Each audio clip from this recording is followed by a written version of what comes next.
دير الزور 18/10/2012. لقاء مع شجاع نويجي نائب قائد المجلس العسكري قائد كتيبة المهاجرين، يحدثنا عن العملية النوعية التي قامت بها الكتائب ليلة أمس.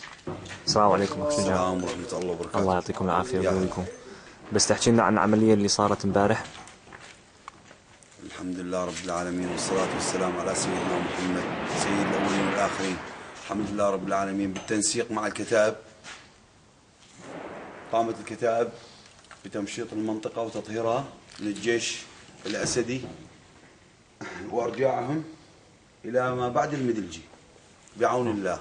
هاي عندك قائد ميداني الملازم أول أبو علي. تفضل أبو علي. بسم الله الرحمن الرحيم.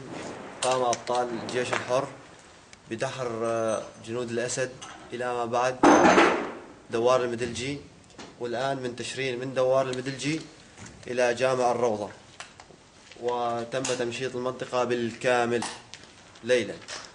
وهي آثار الدمار جنود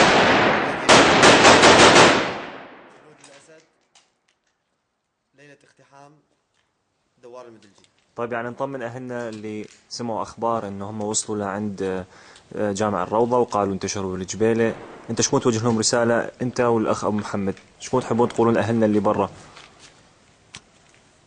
نرحب بيهم، وإن شاء الله عن قريب نطهر البلد من العدوان الهمجي اللي عندنا هون في دير الزور. بإذن إن الله شاء تعالى. الله بإذن الله منصورين إن شاء الله. إن شاء الله يا النصر شباب. قريب إن شاء الله. وأنا حاب أطمنهم إنه الجيش الأسدي ما دخل شبر على الجبيلة، شبر ما دخل، وإن شاء الله ما راح يدخل، وعلى جثتنا إن شاء الله. بعون الله منصورين. الحمد لله رب العالمين. الله أكبر ولله الحمد. دير الزور حي الجبيلة 18/10/2012.